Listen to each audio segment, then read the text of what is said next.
We interrupt what you're watching right now to bring you this exciting story. It's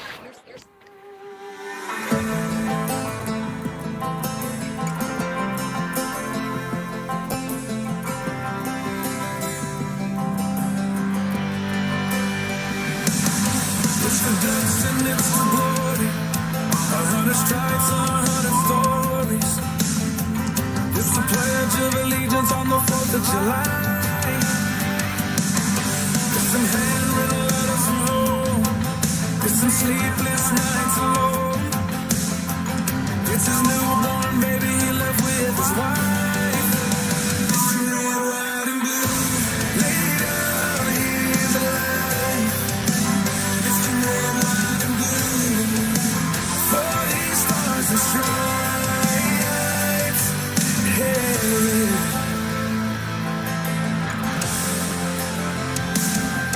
From the fields of Indiana to the swamps of Louisiana to the golden coast of California, Uncle Sam's the only family he's got. His purple heartbeat won't stop. And his 18th birthday was the day he was born. It's the red, white, and blue. Lay down his life. It's the red, white, and blue. 40 stars and stripes. It's the red, white, and blue. Stand on the front line. It's the red, white, and blue. Pay the ultimate price. Oh.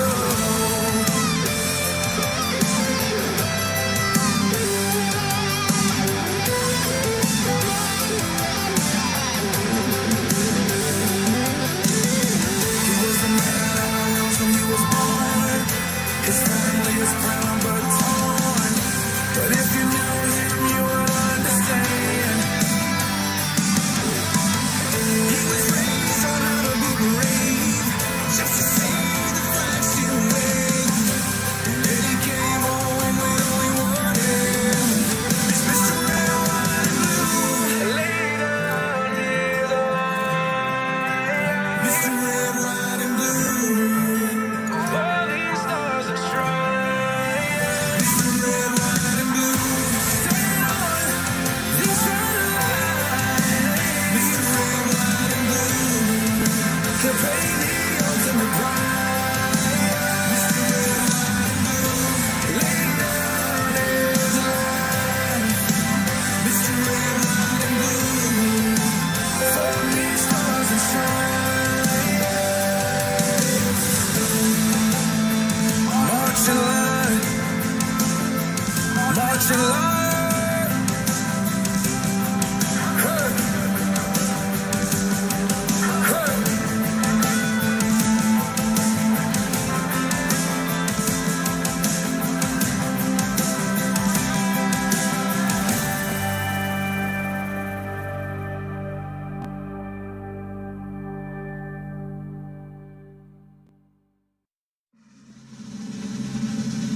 I pledge allegiance to the flag of the United States of America and to the republic for which it stands, one nation, under God, indivisible, with liberty and justice for all.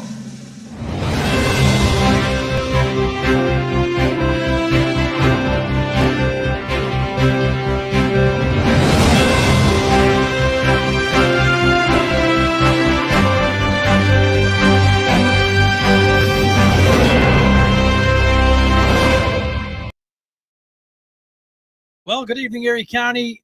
Thank you for coming in on this Wednesday night. It was kind of a okay day, but man, it was just kind of like the air just hung and stuck there. Very sticky day, but that's okay. We don't want to be complaining about snow here very, very, very soon. But no, we got a lot going on today. We got Bretton Davis coming on at 8:30. He's been on the news. He had a press conference. He was on Joe Natale's show. I reached out to him and said, "Hey, can you come on our show?" He's like, "Absolutely." So we'll have him on at 8:30. We have his press conference. Brenda kind of like cut it up a little bit, made it a little shorter. It was 9 minutes long, and there's a lot of important things there. But Brenda, boop boop boop, through creative editing, brought it into just a couple minutes. That way we can bring him on at 8:30. But yeah, then we're gonna have Dave call in. He's gonna call in about 5 after. With his boots on the ground report from the Erie City Council meeting today. I was just sitting here watching it on my on Facebook Live. There was 687 people online watching it. Of course, with everything going on in Erie, and with the shooting going on, that there's a lot of people that want to have their words heard. City Council has like zero play in any of it because it's a state entity that's involved. So then, of course, they just want to be the fact that they want their words to be heard, and it's recorded. And then there's a little bit of grandstanding, but that's okay. We'll have that. I was watching a little bit of it before it was time to come on the show. But Dave will give us his boots on the ground reporter live from the city, because we have our Kim Hunter on the west side. We have Dave on the east side. Trying to find somebody on South Erie side that we can come in and give us a report on what's really happening in their neck of the woods. So yeah, let's make this him right here. Hi, Dave. You are live. How is the city council meeting going, sir? Well, totally out of control. Yeah, I had a sneaky suspicion that was going to be there. I heard some. I was watching it, and Witherspoon up there. A lot of gaveling going on.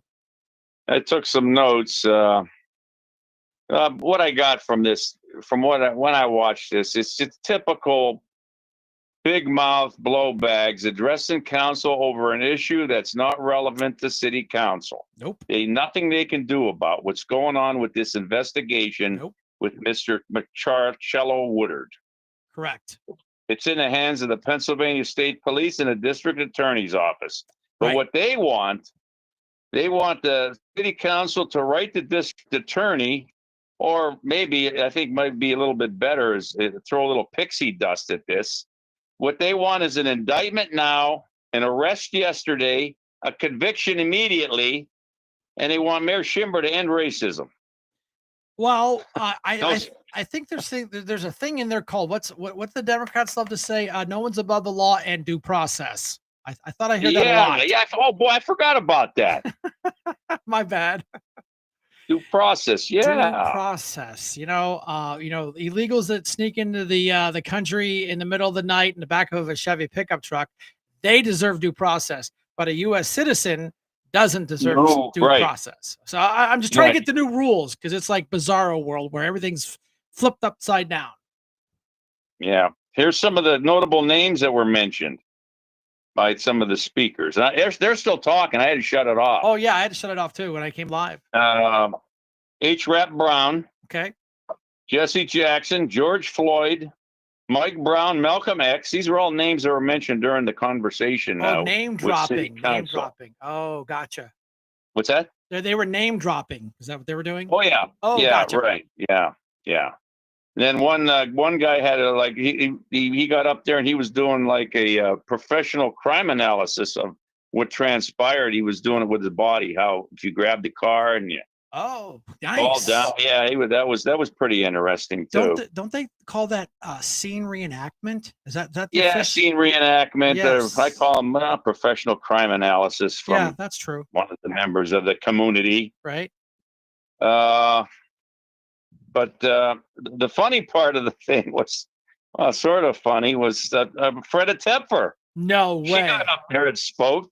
No. And she spoke. She had a T-shirt on. I couldn't tell what it said. It either said black, because I couldn't tell. She had a T-shirt on, and then she also had like a jacket over top of the T-shirt, but it sort of open in the front, but it wasn't open entirely. Sure.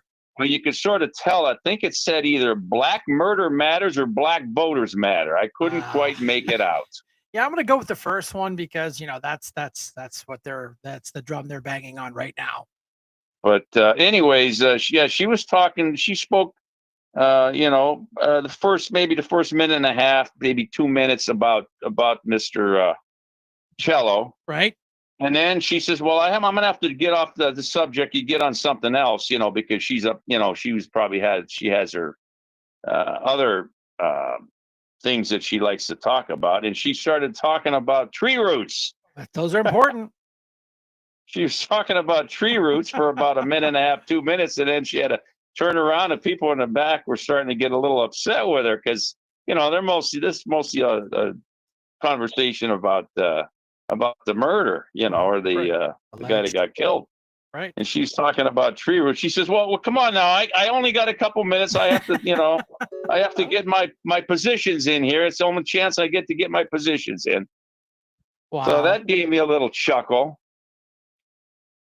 But yeah, and one more thing that I came away with it, there were some vague threats of violence. No. If it doesn't go the way that the justice is the justice that they want. How about that? We got to go through due process. They don't get they want, so they throw a tantrum and burn a cupcake shop. That sounds about right. That sounds that's how you get your way. I did notice that there was some vague threats. Well, but other than that, pretty peaceful. Mr. Cole Shenley, he got up there and he spoke. He demands an investigation and he demands an arrest now. Wow. Again, back to the whole new concept of due process for the other side of the street, not just one side of the street, just the other side of the street. Yeah, I'm sure. I'm shocked my name didn't get worked into. He loves to say my name. I love living rent free in his noggin. I really do. Well, I don't know how much of a noggin he's got up there, but heck, what was the councilwoman's name? She called him had a mental health problem. Oh yes, yeah. I was shocked. Shocking. Yeah, that was what was her name? I forget them already. I forget her name. Yeah. Is that the girl that quit? The one that quit? That used to wear the pink hat all the time. Yeah, her. That writes for the Erie Reader. Right, there you go. Yeah, her. Whatever. And anybody can remember her name, type it in the room. I could. Somebody will get it. Yeah, we forget these people once they. But anyway, one of them was yelling so loud he was over modulating the mic. You couldn't even understand it. Right. It got so distorted. Right, because louder is better. Yeah. Oh, it was totally over modulated. I mean, it was just totally distorted on the microphone. But whether or not he got his word across, I couldn't make part of it out when he started screaming. Yeah. Well, this is a hot button topic. The people's nerves are there, and I know they're impatient, but we have to go through due process and we have to go through the investigation, just like they have to also. But it's different when they want it their way, and it's only that way, and it's no other way. And due process goes right out the window. Right out the window. Right out the window. Yeah. So. Anyways, that's my report at a council meeting. It was, it's probably going to be going on for a while because I don't know how many people are in line there, but. Yeah, I don't know. I know, but there was like over almost 700 people watching it live. So, Oh, there was? I didn't. Yeah. And all the comments, So, yeah, that was interesting. Well, man, I appreciate doing comments.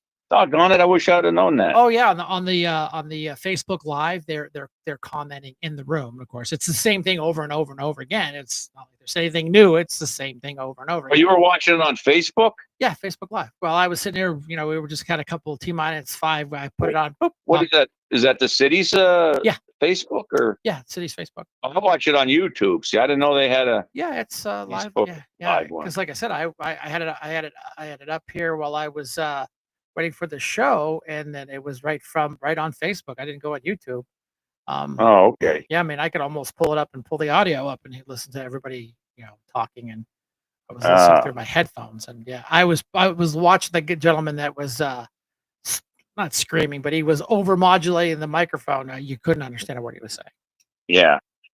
All right, then that's about all I got. I'll see what's going on still. All right, thanks, brother. Appreciate Put it back on, and they're probably still talking. I'm going to go. Spooner, he was going to clear the room too. Said after the second speaker. Oh, really? Wow. Well, he made a threat to clear the room. Wow. Oh yeah. Oh, that was sort of interesting because they were starting to yell and scream in the background. Well, when I was sitting there as chairman, man, there's a couple I had to throw out because they want to act like, Shembley got a couple warnings, and Yeah, one Mrs. more point that they Salvation. did make at the Red Hat Brigade one is Spoon never, because there were these councilmen, a lot of them were being mentioned in person, and you know how that goes. You're not supposed to address council in person. You're supposed to address them as a whole. Oh well, I don't think they want to throw. Well, but see, they're Democrats, and rules only apply to other people, and they're selectively enforced. Yeah, there was no mention about No, of course that not. you're supposed to address council as a whole, not Mm. picking out individual council members. But Well, that they're was never probably addressed by the council president. Yeah, they were probably patting each other on the back, so it's all good. We love you. You're doing a great job. Thank you for representing us, and to get your throw up bucket. Yeah. I All right. I Have a thanks, good man. night then. Yeah. Lance, does the Comedy Channel broadcast the meeting? I think they do. Thanks, Dave. Appreciate it. All right. Have a good one. All right. Yeah. Yeah, I was like I said, it was started at 6:30, so it's 8 o'clock, and they're still doing the persons to be heard. So there's a lot of people to be heard, yeah, I get it. So yeah, we'll go down the room, see, Josh is here, Kim's here, James Tobin's here. Josh, Julie, it's the end, accountable, honest, our friends. Hi, Kimmy, you're live. Well, good evening, Brian. Hey, I like your shirt. Did you think I wouldn't recognize it? Well, yeah, that's my favorite county council shirt. I can still wear it. I bought it. You taxpayers didn't Well, pay for it. I did. because technically you're still a county councilman. The Yep. title follows the man, just like Trump will always be our president. That's what they always say. They like to say that. So again, it's okay for them, but not us. So but yeah, it was Well, in the closet. Because we skew statistics, but yet we talked to somebody from Crossroads last weekend, and she said we were right on. I know. I totally get it. I mean, they just want us to be wrong, and that's fine. They're always right. I don't care. With all this winning going on, I don't have the energy to even remotely fight with them because it's just win after win after win, and they're just losing. They're going out of their minds because they just don't know what to do with us anymore. Now they have to make stuff up, to make themselves feel better. Well, But I'll make it real quick because our hero, Bretton Davis, is going to be coming on. You know how much I love that guy. Right. Yeah, he'll be coming on here quick. Oh, and I want to tell Dave, I have him beat because somebody left a mattress in front of my neighbor's house and added 4 tires to it. Oh, Jesus Lord. So I have him beat now. But I want to remind everybody about our great fundraiser this weekend. Come out and bowl. Nobody's great at it, but we're all going to have a lot of fun. It's at 2:00 and it's $30. In order to win these races and make history, we unfortunately need money for that because the Democrats have a lot of dark money. So if you can come out and support me, I would be eternally thankful to you. Yeah, I just put your ad across the screen while we were talking. Thank you so much.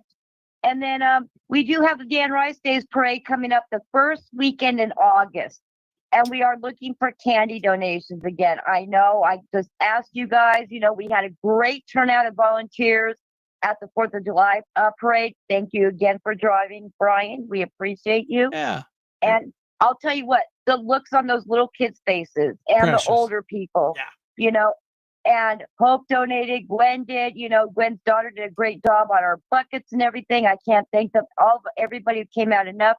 But we almost ran out of candy again, and I think we had over 100 pounds.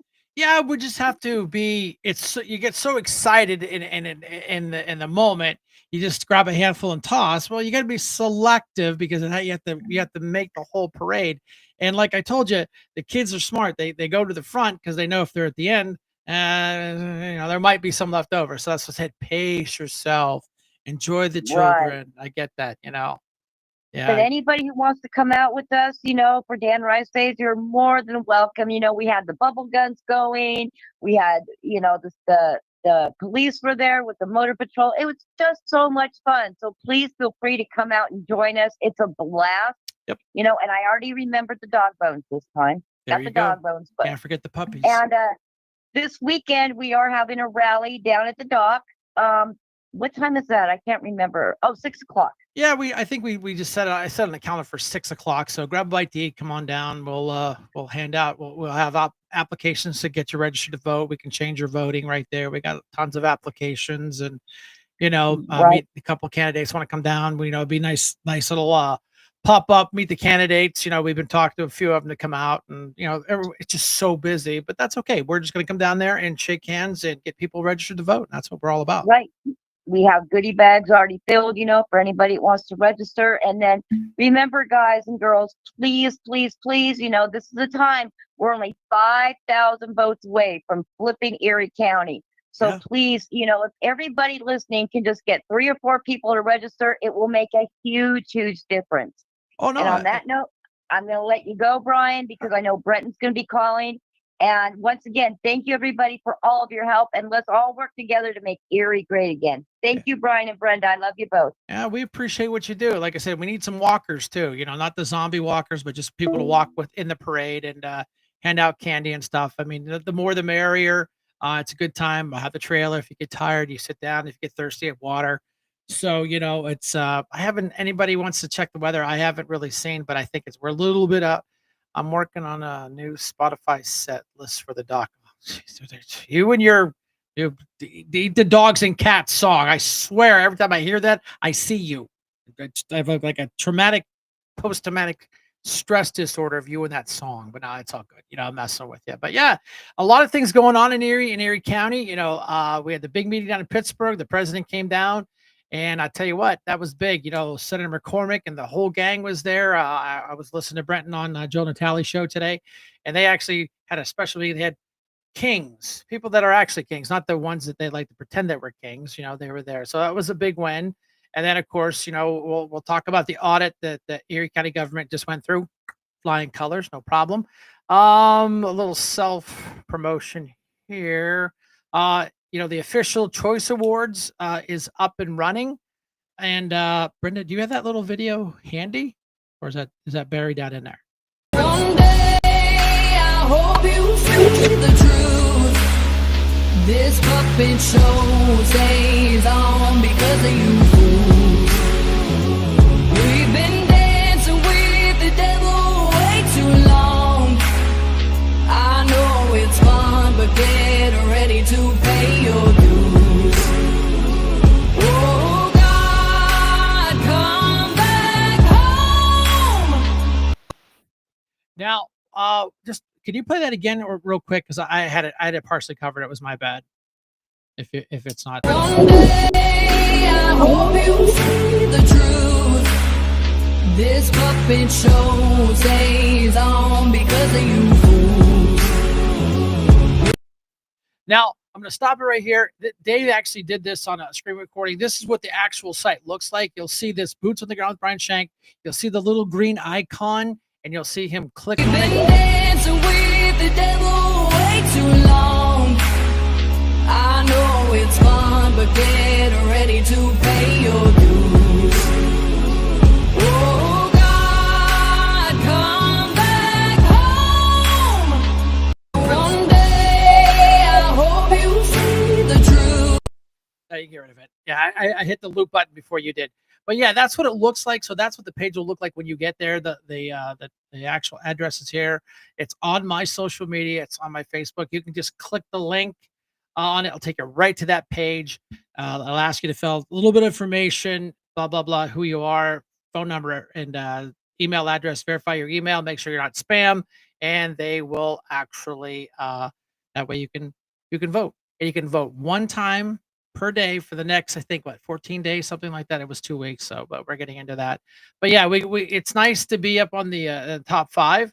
It's nice to be on like we talked about, on the porch with the big dogs, with our Mike Sheffields and all the big names in here that do well. Joe Natale's on that list. There's another podcaster on the list, and it's an honor and privilege to be there. So it's up to you people to get me across the finish line. I got you there.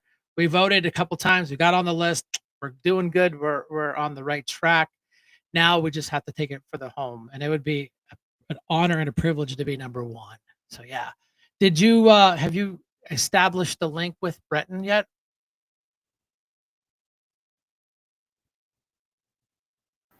I sent him the email. Okay. Yeah.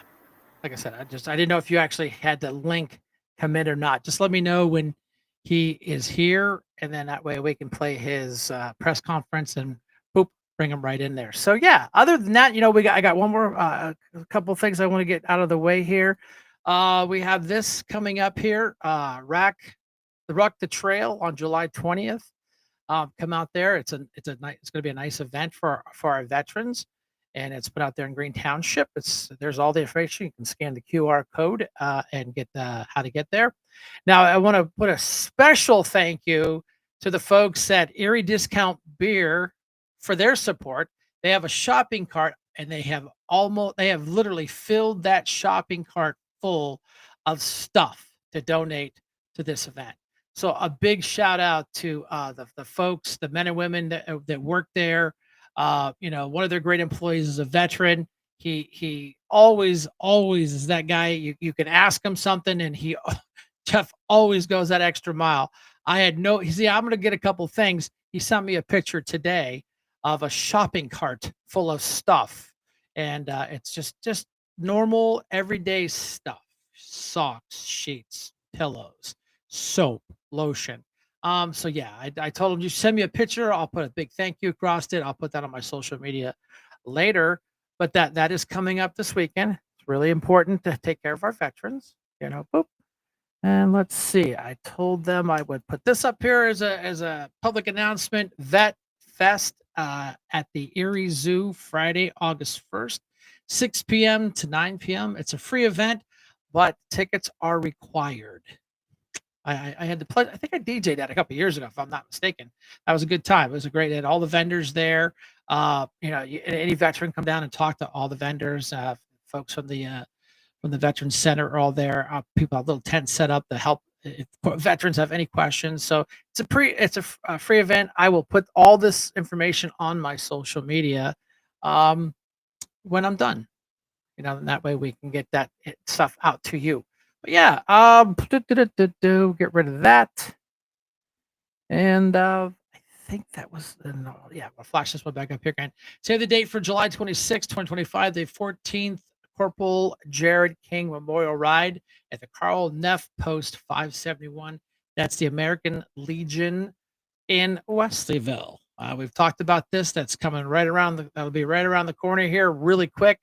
So it's a great event. It really is. If you want to just come over, throw some money in the in the bucket for Chinese auction, you want to see some awesome bikes. They shut the whole street down. And thank you to the township of Wesleyville for fixing the road. Thank you, and double thank you. That road was like a road going into Iraq, and it was really hard to get the bikes through there. But they said that was priority one to get that fixed because this event is getting bigger and bigger every year. So it's nice to actually have a good road. We appreciate that. Ooh, helps keeps your dentures in your head. Yeah. So, yep, there we go. Where'd I go? I'm right there. So yeah, a lot of things going on. Voting is starting to warm up. The door knocking is starting to happen. A lot of people have been doing a lot of door knocking. Kim's been out doing some door knocking. We will once we get caught up, we will get out there and help her. We need some volunteers to go into the city and pick a couple streets and knock some doors and get that information out because it's a grassroots campaign. There's no $200,000 from some deep dark PAC coming out of Washington to finance these small little campaigns, unless you're a Democrat. That's where they get all their deep dark money. I mean, that's how Pretzel got his election bought and paid for by a dark PAC out of DC. And they're on a mission to win these smaller seats, so that way they can take control. And they call us a cult. But that I find that really funny. That's how they call us. But yeah, no, that county executive race is, of course, heating up. You got Ms. Vogel on the D side and Brenton Davis on the R side, and I'm telling you, I like Ms. Vogel. She's a local business person here in Harbor Creek. She donates a lot of good pizzas to our fundraisers. Oh, that's okay. We just talked about you, Jeff, and you show up. I look at, see, I flashed this. See, nice there. Thank you, Erie Discount Beer, for your support. I did that. And then, of course, the actual event. There's the actual event. So, yeah, you were literally like 3 minutes too late for that. actual nice promo. And of course I said, thank you for doing that. Any word from the county executive there, Brenda? He got the link. He'll be in. Oh, okay, good. Okay, so can we play his video? Then we'll be ready for him. Okay. Yeah, that'll work. This is his press conference from today. We had to cut it down for size, but you'll get the gist of it. Hey, this is really about respecting the value of the tax dollars that we collect as county government from the tax base. Well, standing behind me are all the department heads, managers, and some employees of county government that make that possible. Over the last 3 budget seasons, we've asked our department heads to drill down on the budgets, to do more with less. And we've done that but ultimately these folks are the ones that deliver the services. So I wanted to publicly thank them for their years of hard work, budget season to budget season, day in and day out, taking care of the hardworking families of Erie County. So as you know, over the past 2 years, certain members of County Council have attempted to force a tax increase unfairly on the backs of hardworking families. We have a top-rated bond rating, and this audit affirms that our financial practices are beyond sound. However, these 4 Democrats in council have attempted to argue that the budget is somehow out of balance, and they've done this for several years. However, this audit once again proves this to be false. We now have more than $61 million in reserve funds.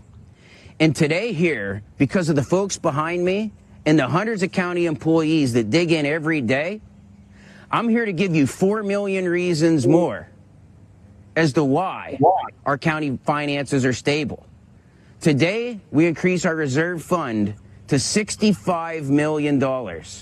As the audit shows, we can now announce last year's budget year, we're returning a $4 million surplus back to the taxpayers. This is respecting the hardworking families of Erie County. We can't unnecessarily turn out to the taxpayers year after year and ask for more money, specifically when we don't need it. But every year we have this independent audit. It examines our finances. This is a third-party auditor. And keep in mind, this auditor was chosen by the members of county council. County government has historically been overpaying for things that we don't need to overpay for. We've been aggressive. We set our sights. But at the end of the day, I promised the taxpayers of Erie County that I would treat your money like it's my own. This is your money.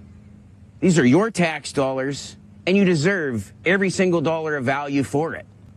We're getting the job done, and we're saving you taxpayer dollars in the process. We're doing that in the city of Erie and in the communities that have been overlooked for too long.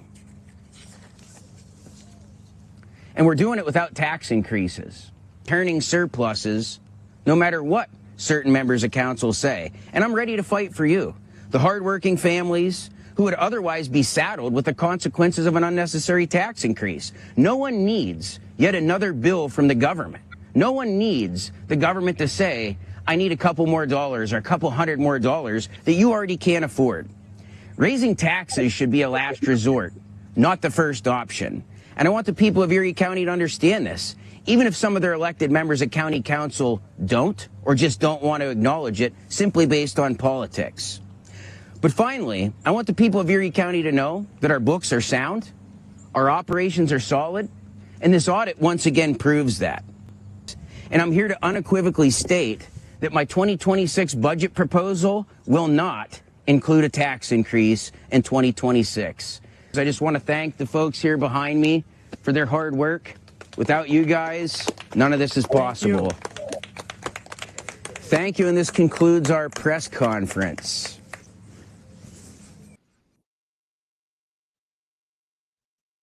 All right. Well, here we have the county executive, Brenton Davis. Thank you for coming on board tonight. I know you're a super busy guy, and you've got to be tired with all this winning. You really do. So welcome aboard. So what do you got for us on an opening statement, sir?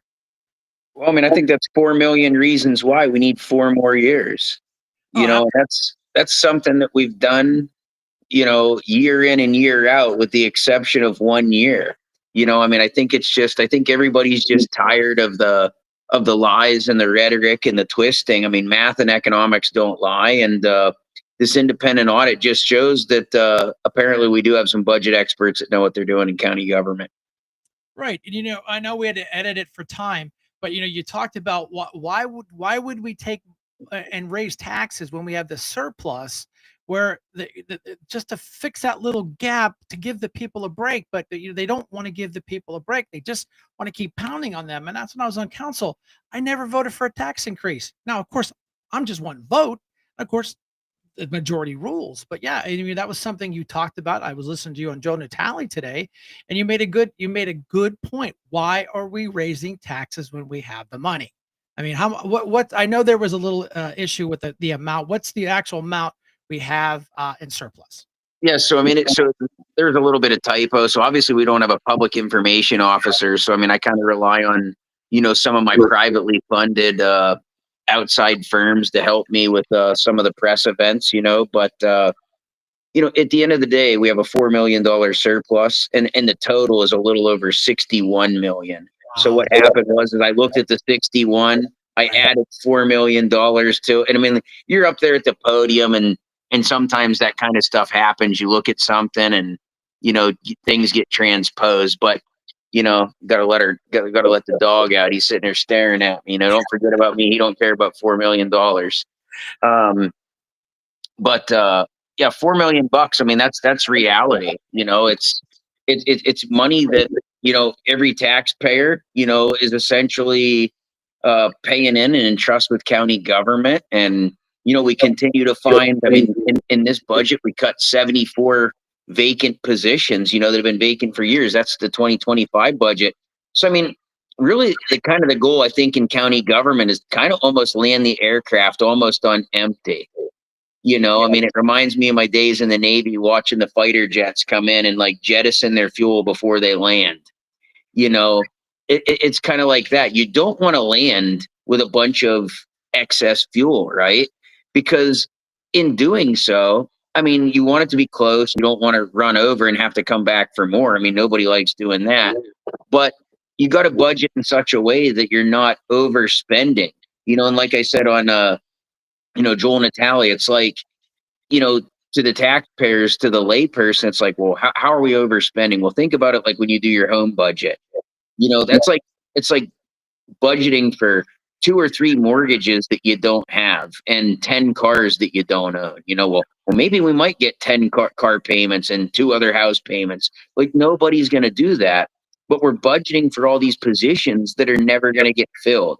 We're budgeting for things that are maybe a pipe dream. So I mean, I asked my directors the last couple years to really dial this into reality. Like, what is our actual number, as opposed to like consistently putting $5 million, $5 million, or $4 million back into the reserves. Like, that's all good and well, but I mean, we're only required to have about 27 or so million, 27, 28 million in reserves by state law. And again, it's not really a law, it's more of a recommendation. And you look at our folks, our people over in a neighboring county here in Pennsylvania. I mean, they're borrowing just to pay their wages, so they have no reserve fund. So comparing us, where we have $61 million, I mean, you got to start asking yourself, as the chief executive, like, when is your savings almost too much? Like, if 2 months of savings is the professionally recommended best practice, and you're doing double that, and then we got 4 Democrats on council that are still suing in an attempt to raise our taxes, from this budget year.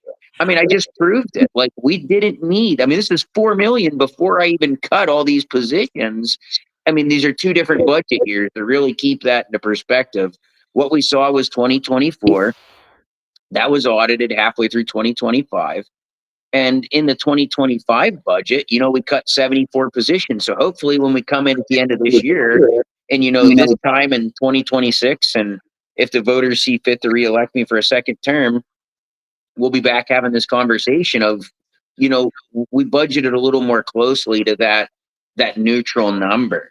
to maybe putting a little bit towards the general fund, the reserve fund, but not millions and millions of dollars.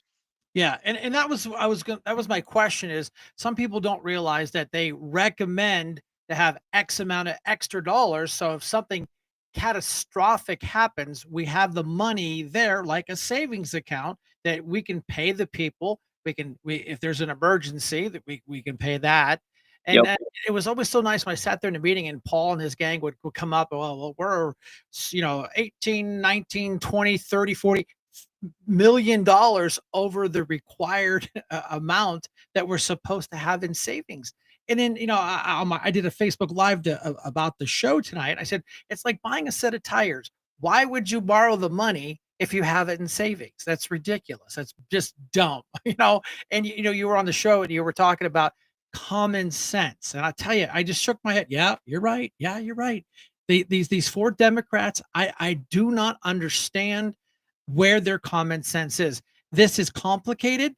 It's accounting. We have the professionals, but just point us in the right direction. I always tell Paul, yes or no here. Don't give me a big accountant answer. Just tell me, are we good or good bad? We're good. No. Yep. So yeah, and this is why I think this is really important that you had your press conference. You're on the Joe Natale show. We were privileged to have you here. I know you're a busy guy. Just to let the people know this is the things that are going on. And I used to hate it when I see a county council meeting. There was 4 people there, and 3 of them were staffers. Until the library thing kicked up, then it was a standing room only.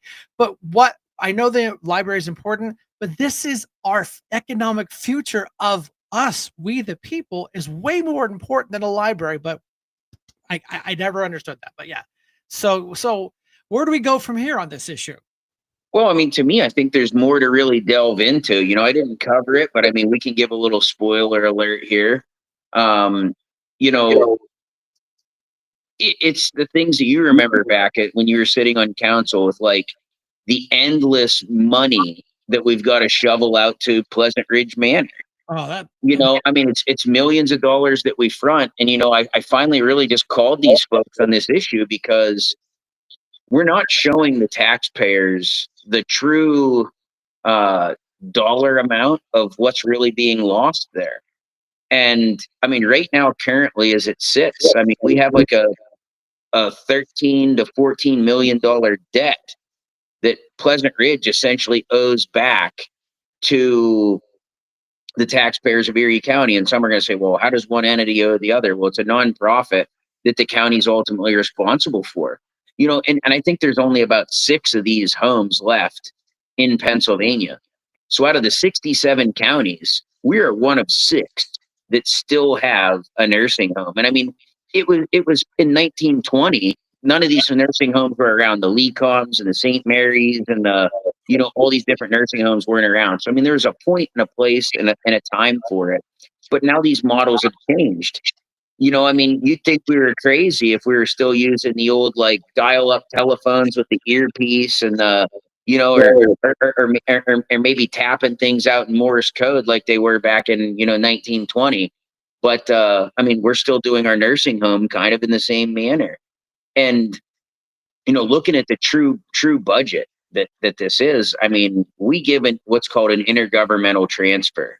So we give $5 million essentially to front the costs to the state for Pleasant Ridge. The state essentially cuts a check and so forth for $10 million back to Pleasant Ridge, and they're supposed to give us our $5 million deposit back. But these last couple years, I mean, really since I've taken office and even before, these intergovernmental transfers haven't been paid back in full or haven't been paid back on time. Well, I mean, they just gave us a $5 million payment in the beginning of this year after we called them out on it. And, really this is a system that's set up against county homes to fail. We don't get the same reimbursements that, other homes get like Lecom and these other ones. But if we go another, period of time this year, a quarter or two, without that intergovernmental transfer being repaid, I mean, we could go from 13 million owed to 18 million owed. So if you think about that, that's 18 million. So now you look back to when we had to increase taxes, 2 years ago. We also look at what happened concurrently. We had to bail Pleasant Ridge Manor out for $9 million. $9 million. So then folks wondered, like, oh my goodness, why did this series of events take place? Well, it's because they're not carrying it. It's not carried in the budget. This intergovernmental transfer, up until now, this budget has almost been operated like a shadow. There's this budget that we see, and then this intergovernmental transfer that almost happens like the left hand doesn't know what the right hand's doing because there's nothing to see over here. Why I finally put a stop to that this year in this budget thing, and I told Pleasant Ridge Manor, I said, absolutely not. I said, you're going to show every dollar that's owed to the taxpayer, and you're going to show it in the budget. And you're going to show historically how much we bailed this place out. Yeah. And it's, my grandmother passed away out there. I mean, it's nothing against the folks that provide the care. But when a system is set up to fail and the taxpayers that are already taxed enough are expected to bail it out, that's where I have a problem. You've got to play 5-card poker, and it's got to be 5 cards face up. And, and that's really what I'm trying to force the county budget to look like. There's no more hidden expenses. There's no more undocumented or, separately documented intergovernmental transfers for Pleasant Ridge. Like, those days are over. And council is going to be forced to have an open and honest conversation. I mean, I've suggested, and Councilwoman Ellen Showerman has suggested that, at the direction of our colleagues in other counties that still have homes, they've been able to go from losing money to at least breaking even or a little bit of a surplus by hiring a third party, auditor contractor to look at business practices and how we do what we do.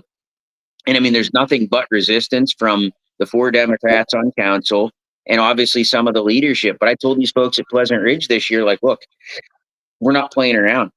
Like, we're going to do this third party, and anybody on council that doesn't want a third party set of eyes, it's just like this audit that we went through.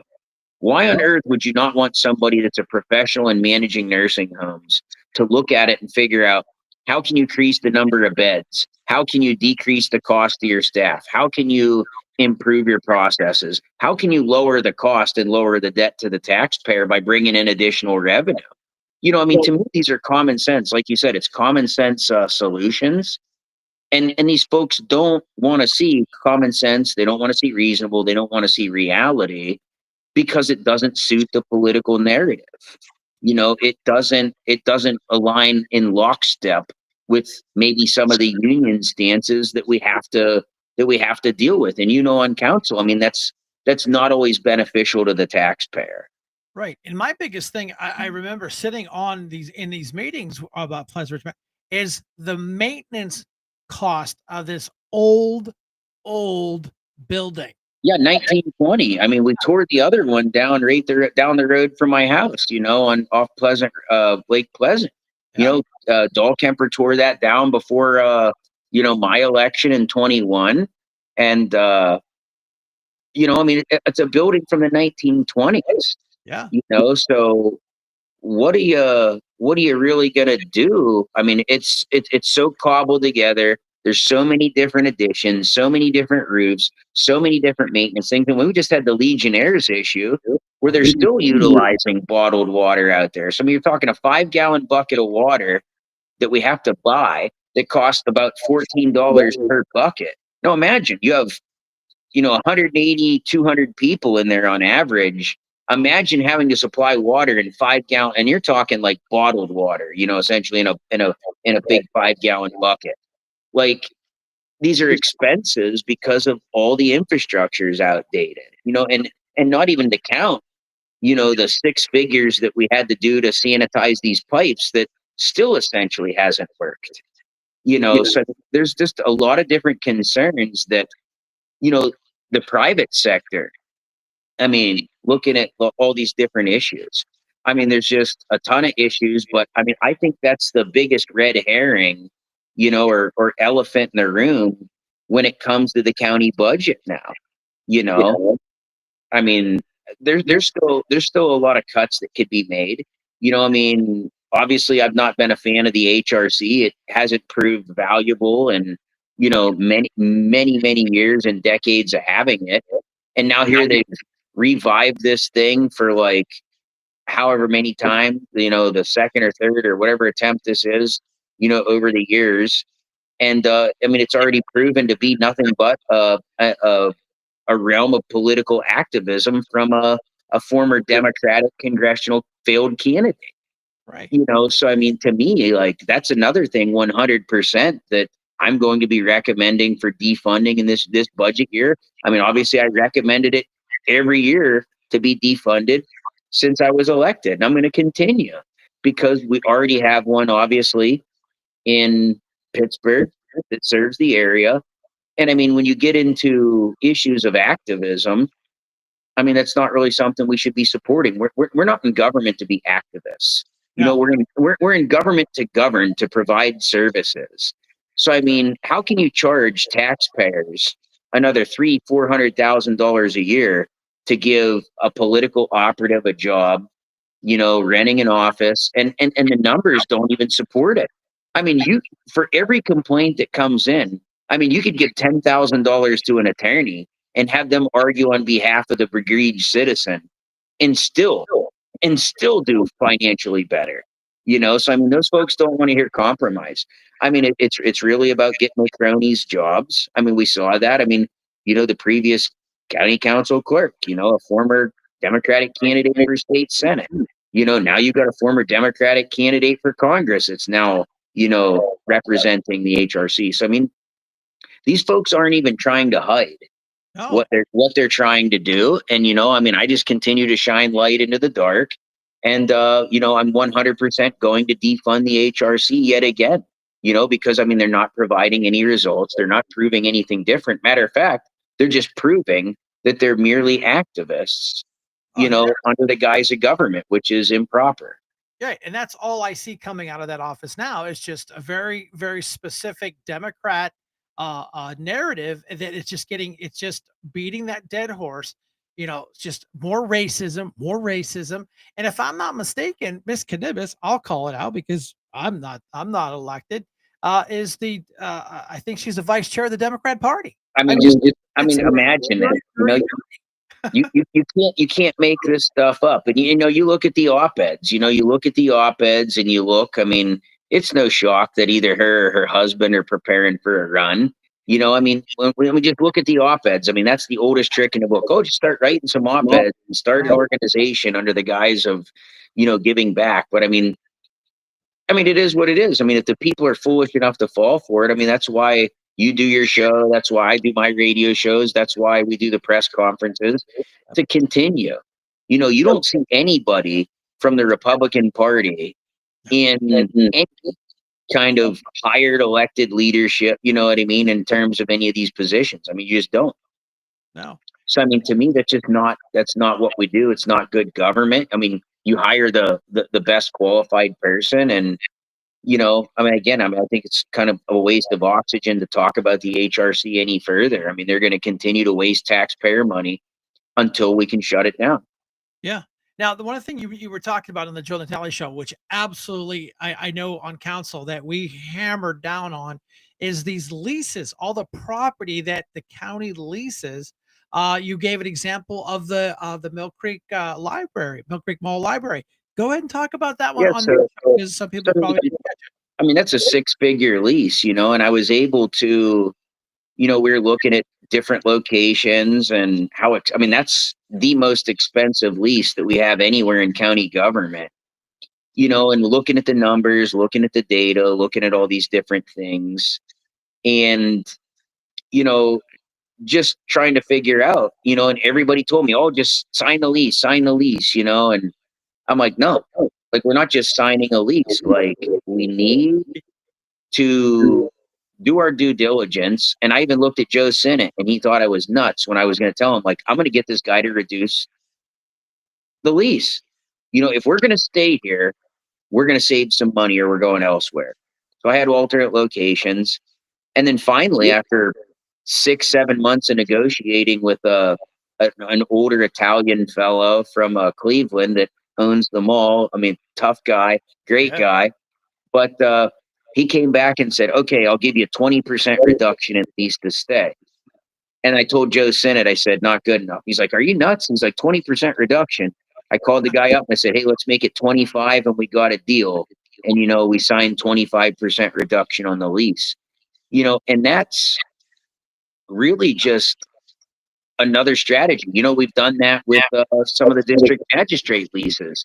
I You know, remember. I mean, Dahlkemper just blindly walking into these leases, signing them for whatever, or just letting the attorneys just sign whatever. Well, attorneys are great for language and legal review, but they don't always care about the dollars and cents. They're not there for that capacity, you know, and it's, you really got to drill down on those numbers. And you do that enough times, you know, 50,000, 75,000, 25,000.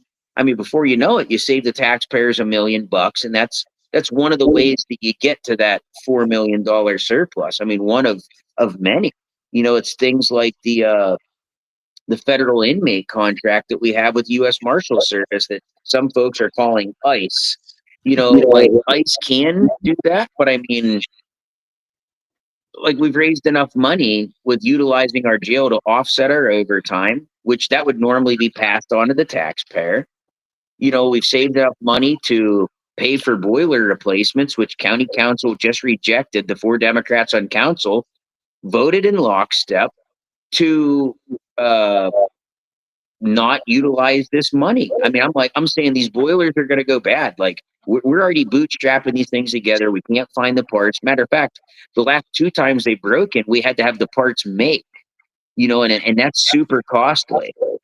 But I mean, you run the risk of having a civil rights lawsuit if you can't provide hot water to inmates. I mean, you know that as being a corrections officer, you got to give them hot water. I mean, habeas corpus, cruel and unusual punishment, all those things. It's a lot. So it's just, you've got to do the right thing. And, you know, you do the maintenance before there's a problem, and you change these boilers out. Well, now I can use federal money to pay for upgrades. You know, we're in the process of putting a new roof on the health department, 200 and some odd $1,000. We got that paid for by grant funds. Nice. You know, so that's no cost to the taxpayer.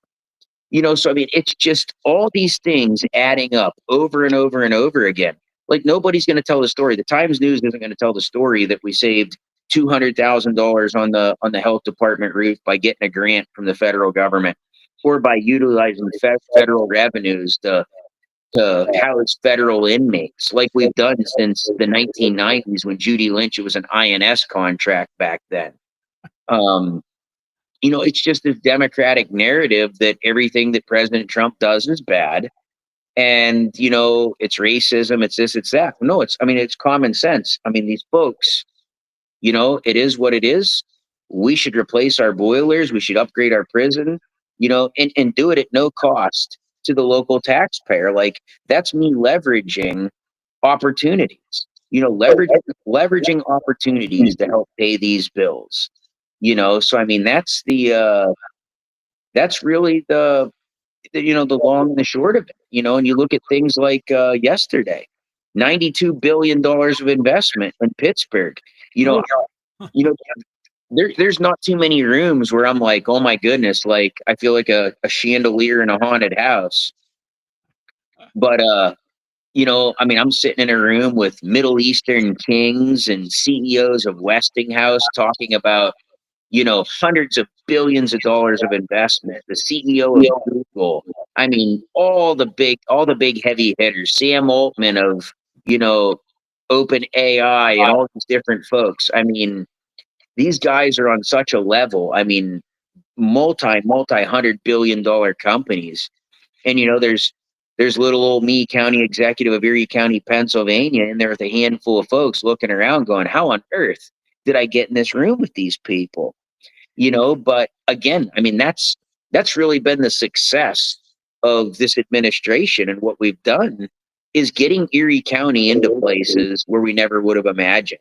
You know, heck, I met Mike Rowe from Dirty Jobs, you know. You know, Dan Laughlin and I got a photo with him yesterday. He was one of the folks there. Nice. And I mean, it's really just no stone unturned, unapologetic leadership, getting us into the rooms, getting us at tables and in conversations where we weren't even on the radar. Well, now the CEO of Google knows where Erie County, Pennsylvania is. The CEO of Westinghouse knows that Erie County is open for business. And when we're working with, obviously their staffers to figure out where are the synergies between Erie County and this 92 billion with a B historic investment in Pennsylvania. I mean, folks can say, oh no, this was Governor Shapiro, this, that, and the other. That's BS. Absolutely had nothing to do with that. The Japan steel deal, here in the coming weeks, we've got a big deal. I've kind of teased this a couple of times. We've got a big deal we're getting close to ready to announce.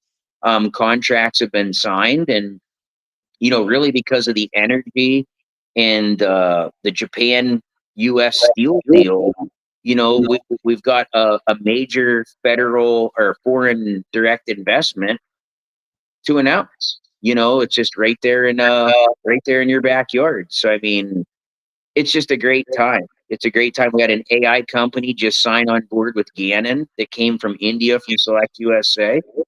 It's all these singles and these doubles, and then hopefully this great big home run that we've been working on. The stars are just aligning. President Trump's agenda is clear. It's working, whether you like him as a person or not. Economically, it's working. Our stock market, again, is moving towards another historic high. Folks keep talking like, oh, stock markets. Well, they crash. That's what they do. I mean, it's cyclical. It goes up, it goes down. But, moving through these things, I mean, this is a great time to be in Erie County, to be in Pennsylvania, and to be in the United States. These companies got the memo and they have to be here. No, I agree. And and it was funny when I sat there, and I have no problem with calling these people out for exactly what they said. I remember Andre Horton saying, well, Erie County government has no business in business. So what do you mean we don't do anything to help Erie County and bring these jobs back that we lost? I mean, I think we should really, we should correct that statement. I mean, a Horton who's who would say something along the lines, there's no business unless it's my family business. Then that's what county government should fund, and it's really it's really the corruption of the past that we've been really good at bringing to light, and now these folks are running to other branches of government, looking for another paycheck. The same folks that show up to the cattle call, the same folks that show up to the cattle call, they're not really turning out to the county trough, the county coffers anymore for their free handout because we're not giving it. We're just not doing it. I won't sign those checks. There's got to be a leveraged fund. There's got to be a return on investment. And, it's not to say that you can't help certain organizations, but you got to have a plan. We can't be the only seed funding. And, everything you do can't be, just a handout from the government. What skin in the game do you have? And at the end of the day, what is that return on investment? How do we move the meter to truly change the narrative? The things like poverty, the things like homelessness. You look at all the work. We just received the national award. NACO, National Association of Counties, 30,000 submissions this year. 13,000 submissions this year across 3,097 counties. And Erie County came back an award winner. And that's because it's you need a team, but you need someone driving the boat too. I'm not a Navy guy, but I'm just saying it's a team effort. But somebody has to be driving, and that's why when I sat there on council, you guys came down and we want to try this. Okay, that's fine. Resistance from the Democrat Party because they want a government that just hands out other people's tax dollars. It's non-sustainable. It isn't working and it's broken. As you can see, I saw it when I sat there, and it has to stop. It just has the craziness has to stop. But ask yourself, and it's like something really shocked me. An African American gentleman came up to me the other day, and I was coming out of the courthouse, and I was walking towards the the new country fair downtown, which is phenomenal. If you haven't been there, you stop by. Um, and the guy reached out. I saw him lock eyes, and the guy reached over and grabs me by the elbow. And I'm thinking, oh goodness, here we go. Like what's about to happen? What'd you And do? the guy says to me, he says, listen, he's like, I want to tell you something. He's like, I voted for that other person on the other side of the aisle last time. But he's like, I'm going to tell you. He's like, I'm just shocked that it takes a Republican that looks like you to come down here into the city and truly start changing things for the better for the people. He's like, I'm voting for you. My church is voting for you. He's like, anything we can do. And I said, matter of fact, I said, how about your church being a spiritual sponsor for one of the homeless tiny homes? And he said, we're there. He's like, here's my card. Call me. We're in. That's awesome. So you look at these things, you look at these opportunities, and you got the mayor of the city of Erie. Where are they in this homeless conversation? Absolutely nowhere. Where have they been previously? Nowhere. But I mean, I'm the county executive. The city of Erie's in the county. There's major issues there. Blight. We're doing everything we can through the land banks to fund the land banks to tackle the blight and provide those mechanisms. And you see a lot of that work getting done. It's all those different things. We provided the $1 million to tear down the Bel Air and everything in the Mill Creek Gateway.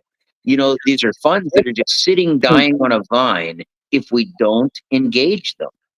So we're finally getting this money out to tear down these blighted structures, to really move the meter, to drive investment, but to really get down to the neighborhood level, to empower these entities to do that work. But I was really touched when this older gentleman said to me, he's like, you care. He's like, it is apparent that you care, because he's like, and he told me, he's like, I saw you Christmas Eve. He's like, I saw you Christmas Eve. I said, you did? And I said, where? And he said, down there at that homeless shelter. He said, you and I are both down there late Christmas Eve. He's like, I didn't say nothing, but he's like, you didn't say nothing. You're just down there working. To me, that's what this is about. It's about putting in the work. It's about rolling up our sleeves, getting it done together as a group of, people that care about our neighbors. So, I mean, I think to me, there's a lot of different things. Oh, and then you got a photo of the tornado, that just most recently happened. Exactly. Like, that's what this is about. When people ask me, like, what do you like most about being county executive? And I mean, to me, without skipping a beat, it's helping people. I mean, really helping people, at their worst, whether it's, a family coming in, seeking services, seeking justice at the lowest point of their life, whether it's, a family that lost everything in a fire, a flood, a tornado, those things. It's showing up in the snowstorms when people are shut in. It's really being able to do that work, like that. To me, like all these budget fights and all this bullshit, that doesn't really matter at the end of the day, other than keeping taxes low.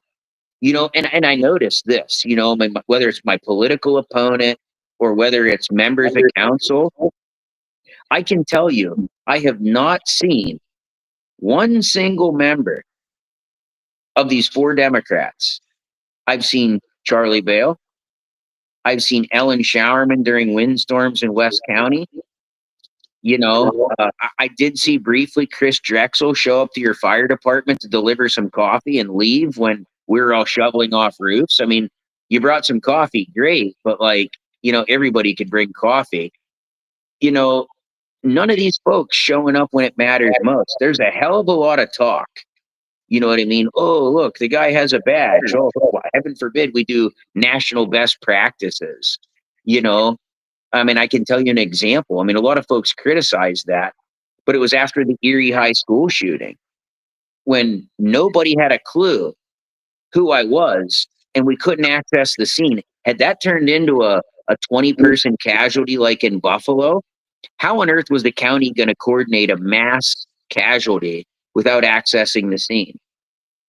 And, I went to a county executives roundtable in Seattle like a couple weeks later.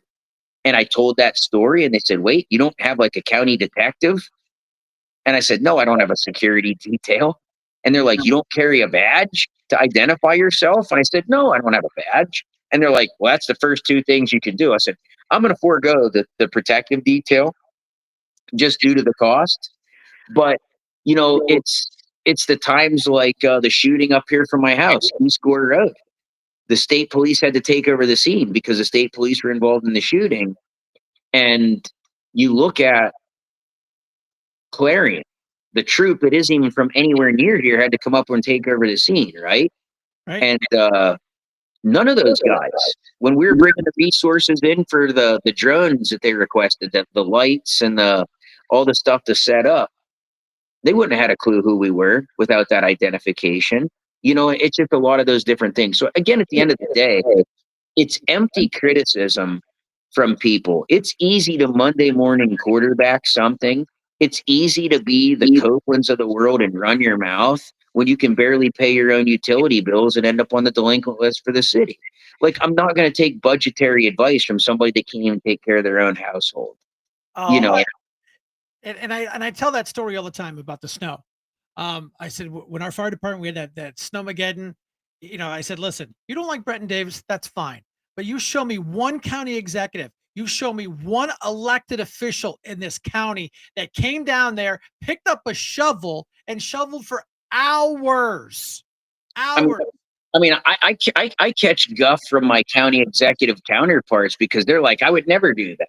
You know, they're like, dude, you're a different breed, you know, but you know, I mean, that's servant leadership. That's the military. That's the carpenter in me. I mean, that's just who I am, man. I mean, as long as I can pick up a shovel where I'm in need, where the people are in need, that's where I'm going to be, you know, but it's easy to talk. It's easy to Monday morning quarterback, but I mean, I didn't see my political opponent anywhere out at any of these events. Nope. You know, I didn't see them out here helping dig these people's lives out of the tornado on the Seabury farm or across the street at their neighbor's house. Like, I didn't see any of those folks, you know, and we're hefting those blocks for days on end, operating that skid steer. You know, I didn't see anybody out there. You know, talk is cheap.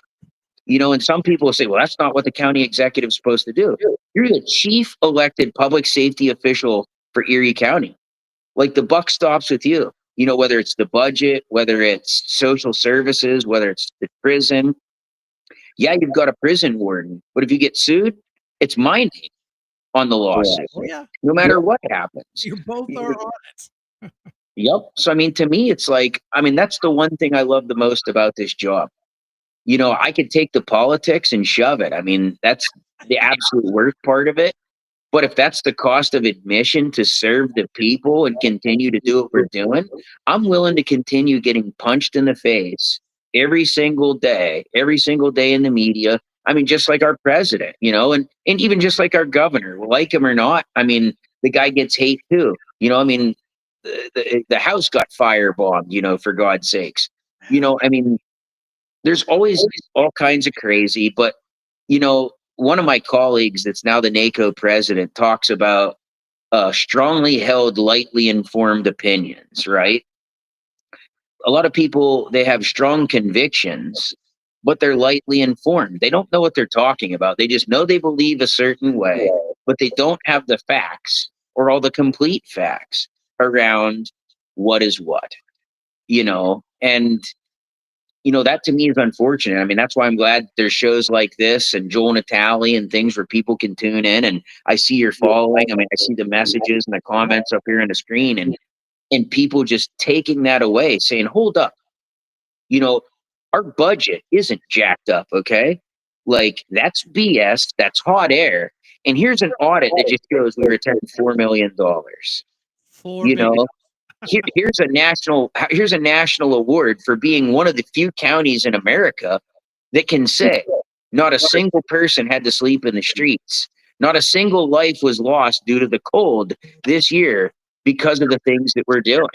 You know, I got to move over here and grab onto my charger real fast before it dies. But yeah, it's just like when we had the roof at the prison. You were down there by yourself working. I came over and did what I'm not a roofer, but you pick this up, put it there. You know, I still have that union president all over me on social media for that. He just won't let it go. Well, I mean, at the end of the day, it's for the betterment of that particular union. I mean, we see this. It's not about the people. It's not about the taxpayers. But if you'd wait for a contractor, when you've got $300,000 worth of like goods stored in there, if those were to spoil or get wet and be ruined, like who's going to replace that? Not when I can go get, $300 worth of rhino roller and some nails, get up there, rip the shingles off, and have that thing dried in a couple hours like we did. That is ultimate responsibility. And I get it. Like you go down to Pittsburgh, Sarah Inamorado does not have the skill set to get onto the roof.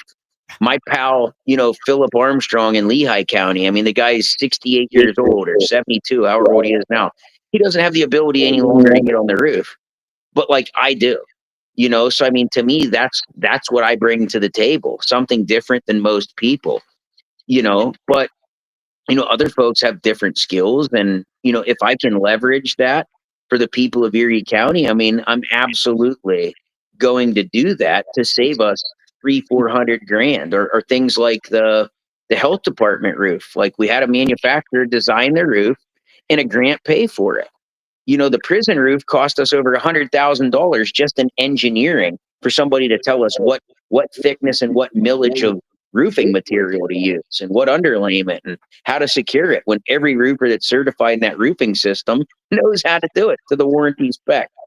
It's just these silly things that we've done because we haven't had this level of knowledge in terms of what I do for a living. And just like an attorney, if you elected a county executive as an attorney, they would bring that legal aspect to maybe save us a little bit in legal fees or employment law or whatever it is. Or maybe if they elected my opponent, I mean, they could save money on making pizza at the prison or something. But, I mean, that's neither here nor there. That's a good analogy, though. But yeah, I mean, and I get it, and that's why I tell people all the time. They're like, "Hey, man, you had to work with Brad." I said he's tough, and I said there's times we're on the phone, bark, bark, bark, bark, bark, bark, bark, bark at each other. But you know what? At the end of the day, we hung up. We're friends. We worked through the problem, and we got it fixed because it's not about me and you. It's about the taxpayers, and that's the thing that just irritates me to watch these county council meetings, and I can forecast it. I can forecast how the wind is going to blow because the four of them stick together and they're absolutely clueless, and common sense went right out the door. And even look at things like, I mean, you've got, your county council rep, chairman of elections, out actively fundraising for candidates. Rock Copeland, vice chair of elections. And Perry Wood. I mean, how do you, in for Perry Wood, now they're doing it for the other gal. No. You look at, I mean, you can't make this stuff up. Like, you want to talk about like fair and balanced elections and things, like this is not the time to really be, in gray areas when it comes to election law. I mean, how do you have a fair and impartial election? I mean, these are folks that are counting the votes and they're out actively fundraising for a candidate. Like, that to me, if it's not 100% illegal, I don't know what is. Yeah, Drexel hosted a meet and greet out here at one of her pizza shops. He is on the board of elections. He's the, I think, chairman. You take the most junior guy, make him in charge of elections. I don't even think he can spell elections, let alone be in charge of them. But I just sit back and I go, and they are above the law. Nobody holds their feet to the fire, and they're never held accountable. And that's why they get away with it, and that's why they do it, because they can. Well, and but I mean, we have to consistently keep shining light into the dark. I mean, that's, and I mean, like, and that's including, the Republican Party themselves. We got to hold ourselves accountable. I get it. I mean, you look at it that way. I mean, we're guilty of, and I see it with myself, Dan Laughlin, Mike Kelly, an elected official votes or backs an issue that's maybe not what people like. Is it medical marijuana? Is it Sunday hunting? Is it, I don't know, Mill Creek development, whatever the heck it is. And they say, I don't like that, or Fairview Business Park or whatever it is. And they get angry. It's one issue, but that person might align with you on 95% of the issues. And then you want to throw the baby out with the bathwater for spite. for a candidate that aligns with you on maybe 5% of the issues, and that's just it. To me, it's crazy. A unified party. I mean, this is how we win these elections. And I think we're getting better, but I see Mr. Tobin there comment, I mean, he worked tirelessly out there on the parade, so I appreciate him. It's all these different things that I think we can do a little bit better. But at the end of the day, it's not about party, it's about common sense. Like, I never make a decision and say, what'll be really good for Republicans? Solving homelessness. No, that's great for homeless people, and that's great for all the people working to pay the bills. Right. You know what I mean? I mean, it's just the right thing to do. So I mean, to me, yeah, we're a little bit different, but we're working our tails off 4 more years. We're obviously actively fundraising, which, I mean, I'm just absolutely blessed, but obviously, more is better, but it's all the things that we do to make our community better. And I mean, anybody that steps into the political arena, I tell them, you got to get your head checked. If you're willing to sign up for this beating, to change the tides, I mean, your convictions had better be deep, because they're going to be tested. I mean, tested in the ways of, you could never imagine. I mean, absolutely never imagine. But I mean, to me, if I could go back, I would 100% do it all over again, despite the grief. Being able to be there when those tornado bells, when the snow falls, when the rains come, when the floods come, when the wildfires happen, even when they happen like, 6 days apart, sometimes, between floods and fires and snowmageddons. To me, being that leader that can lead through crisis. I mean, COVID, everybody thought, like, oh my goodness, the world's going to fall apart. Davis is going to kill us all. Well, we stood up these LECOM testing and treatment centers within the first couple months. And again, that was another national best practice that's still studied, So you have all these things, measles, we just got through that. I mean, the largest measles outbreak in any of our lifetimes. And, you didn't hear much on that because we were able to contain that kind of stuff. And to me, at the end of the day, I mean, I'm just blessed, to be able to step into the arena and continuously serve, one foot in front of the other, like a steady diesel bulldozer, just digging through the mud and pushing the dirt, getting stuff done. Like, no matter what they throw at us, the bullshit rolls off. You know what I mean? It hits the blade and goes to the wayside. And that's really all these Democrats on council, the 4 of them, have proven to be. It's smoke and mirrors. I mean, I'm just waiting to see what they have to say about the $4 million surplus. I mean, they'll blame it on, Lord knows, some kind of mathematical effect, or, some kind of magical phenomenon, or maybe it's smoke and mirrors. I don't know. I mean, they'll come up with something creative. But at the end of the day, that's $4 million that moves us to 61 million in our reserve fund.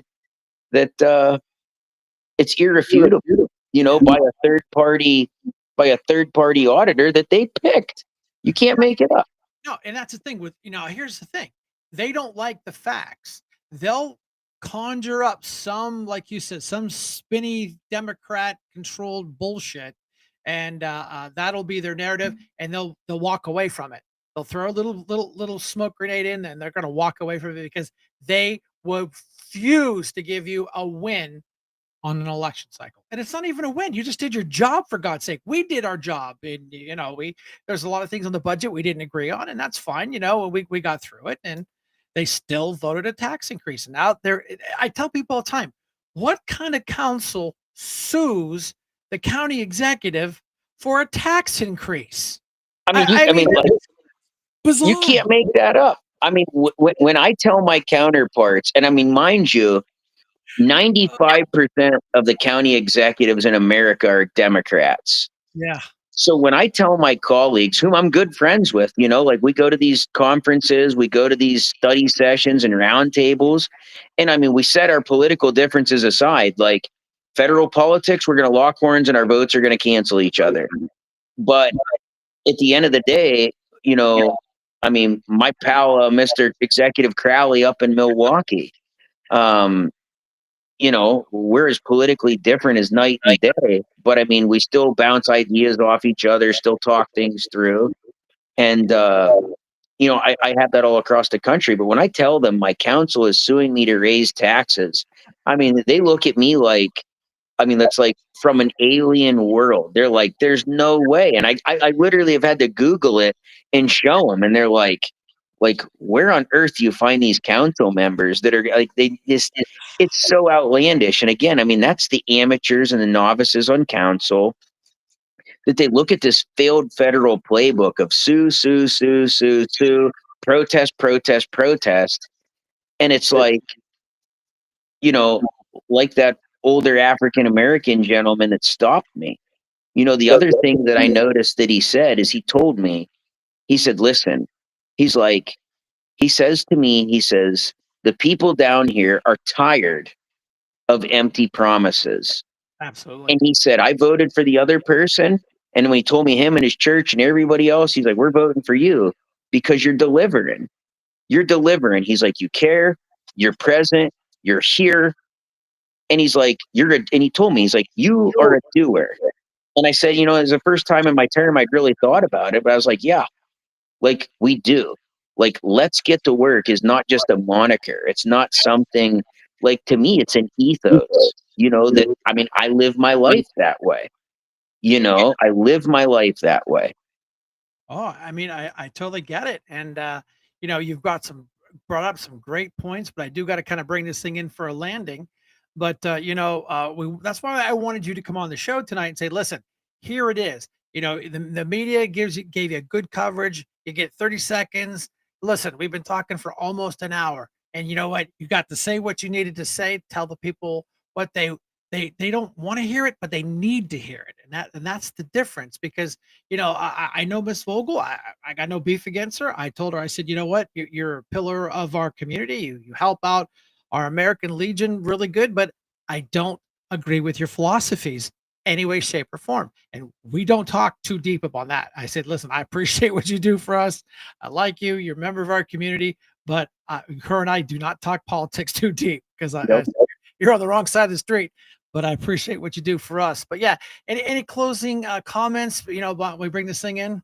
No, I mean, I guess tomorrow I've got my campaign show on Joel Natali, 8:30 to 9. So, I mean, if anybody wants to tune in, we'll dive into some other issues. I mean, a lot of it we talked about tonight, but I mean, there's a lot more I think that we'll continue to talk about.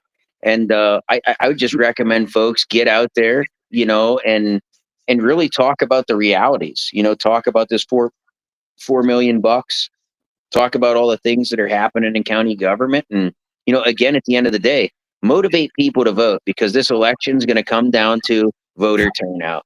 Oh, 100%. That's why with Kim Hunter, we're always talking. I'm like, listen, you just have to get the people to get out and vote. All of them. Get them registered to vote, get them out to vote. But Yeah. no, I appreciate the opportunity and your friendship. And as always, let's get to work. Right. Oh, again, like I said, we had County Executive Brenton Davis. We'll throw his little banner up here so everybody remembers that he is up for re-election. If you don't know that by now, boy, you're living in a cave. So, yeah, Brenton, thank you. I know you have a long day. You're working hard all day long, and to bring it in this late at night, we appreciate it. But it's nice thing is this is recorded. It goes out on all our channels, and we appreciate your time. So, yeah, there you had it, right from the County Executive, and no editing. Live and raw like we like to do. Thanks, Brandon. Appreciate you. Okay, Brenda, what do you got for a video? I can take a drink. I'm going to play a couple back to back real quick. Yeah, that's fine. Yeah, because I know that I mean, come on, we had some good content. You don't even realize how much time flies by. We're like, holy shit, that was an hour. But it's all for you.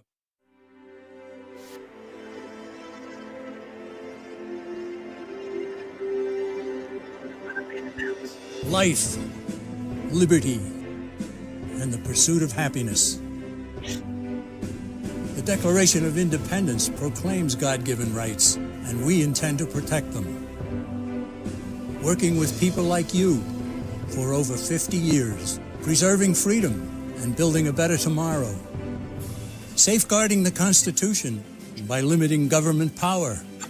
We are restoring liberties, educating voters, and leading the freedom movement. Join with us.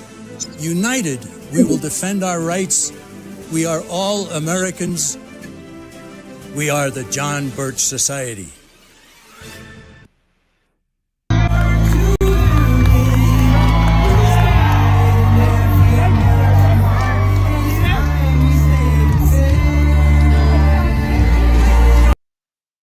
Now, this, if you guys don't know, this is JD Longo. Now, he is the mayor of Slippery Rock. He's a friend of the show. He calls in all the time. Just a great human being. He and his wife, they just had their first child, and he was down in Butler on that horrendous day. As you can see, you know, he was literally on the far right hand corner. You can see how close he was when this happened. But you know, JD is just a great guy. You know, great mayor. He's up for re-election. Friend of the show. He's very, you can reach out to him and talk to him. I'm going to try to get him back on the show again because he's a mover and a shaker. When it comes to college electoral votes, he is one of those votes. So that's how this guy has really worked his way up the chain and become relevant in the Republican Party and the people in Pennsylvania. He is one of the voters. So, you know, I just wanted to, Brenda came up with this video. I'm like, oh, that's a great video. This is JD Longo. Tell me this guy doesn't have the reach of the big guy.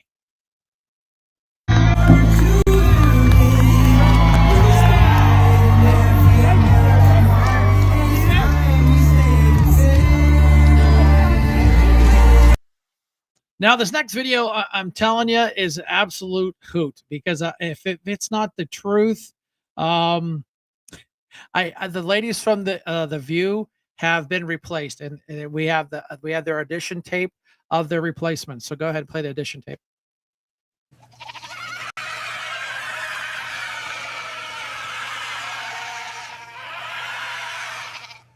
Oh, I saw that one. I was like, okay. Single ICE agent who's engaged in this aggressive overreach and are trying to hide their identities from the American people will be unsuccessful in doing that. This is America.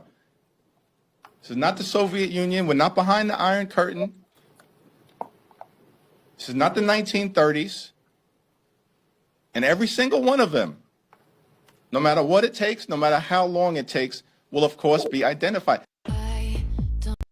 Now, I'm going to stop it right here. I'm going to set this up just a little bit.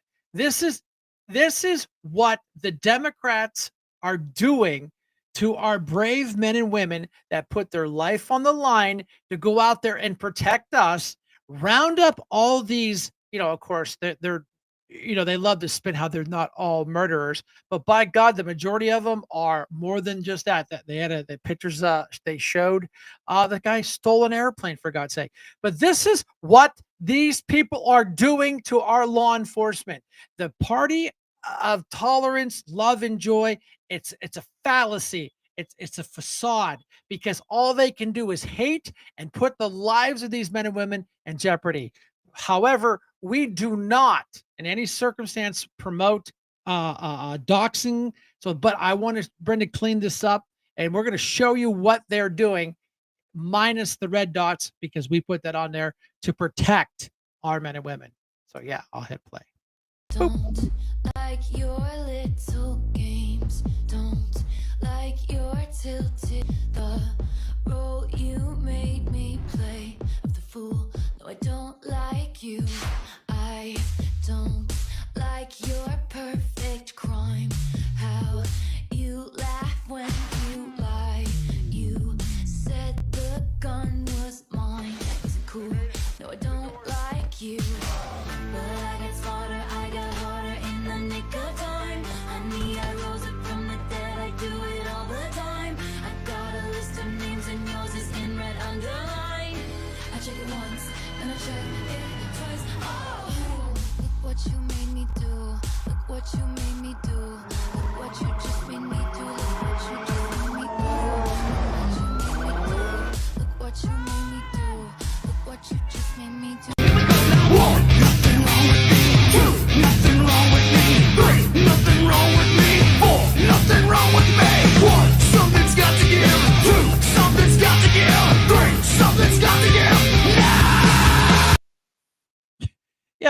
the Party of Tolerance, Love, and Joy is doxing these men and women. They absolutely, I get in trouble all the time. I do. My Democrat friends are like, why do you got to be so mean to the Democrats? Why does your party have to act like this? Why? They're protecting their. Brian, turn your camera on. Oh, well, they don't want to see me. They just want to see the pretty space. But yeah, so but Brenda found the video. We put the little dots in there to protect them because it's ridiculous that the party is acting like this. And there was a little ICE issue thing out there. Guy cracked shots at him. They found him because why do you think they cover their faces for? In sunglasses and hoodies, because they don't want to be identified because they know they have facial recognition software. Then they're getting busted. So that's it. I think that's all we're going to do. That was an hour and a half. We had a great conversation live and raw with the county executive on this great news and exposing. Well, I say Democrat. I shouldn't say all the Democrats on county council. I shouldn't say that. Jim Wynorski is a good guy. He's reasonable. He puts his stuff in the middle of the road sometimes. But you got Copenhagen and Pretzel that are just absolutely obstructionist. They I wish somebody was an attorney. I wish the Republican Party would actually step up and do their jobs and fry these two for ethics violations on being on the board of elections and actively campaigning and donating money to these to these guys. I don't get it. I don't get it. But that is a fundamental issue that we have with the Republican Party, and hopefully we can work through that in the next couple of years. If not, just put a for sale sign on the building because we're done. Is that that was the last video, right, Brenda? That is it for today. That is for today. I think we talked. Let me make sure I covered everything that we wanted to cover. All the people I said I would. Okay, yeah. Outro video, please, Brenda. If tomorrow all the things were gone, I'd worked for all my life, and I had to start again with just my children and my wife. Thank my lucky stars to be living here today, 'cause the flag still stands for freedom, and they can't take that away. And I'm proud to be an American, where at least I know I'm free. And I won't forget the men who died, who gave that right to me. And I gladly stand up next to you and defend her still today, 'cause there ain't no doubt I love this land. Sing it! God bless the USA!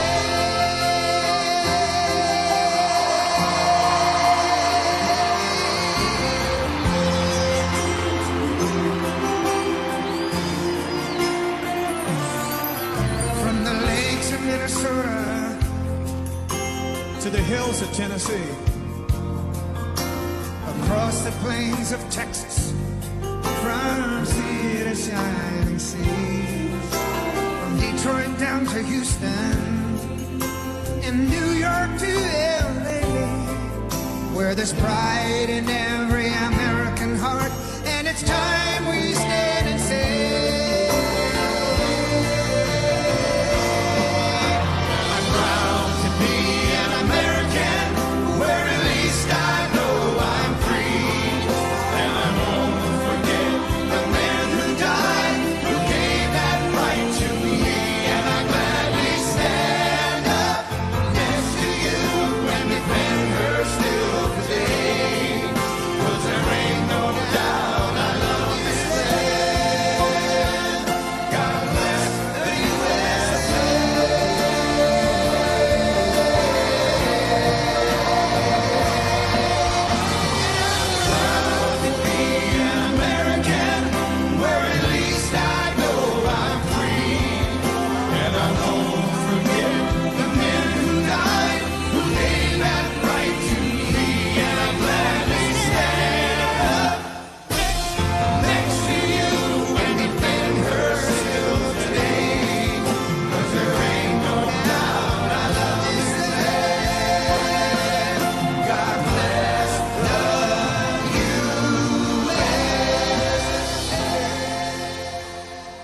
right, everybody. Thanks for coming out. We appreciate your time spending a Wednesday evening with us. We went a little bit longer than usual, but when you have a special guest, a guy that's really silly busy, and he wants to sit down and just have a conversation with us, no ties, just shirt unbuttoned, sitting down and relaxing after a hard day to come out here and spend the evening with us and say, hey, this is where we're at, people, and this is why we need your help. I've been doing the best I can to get this county up and running.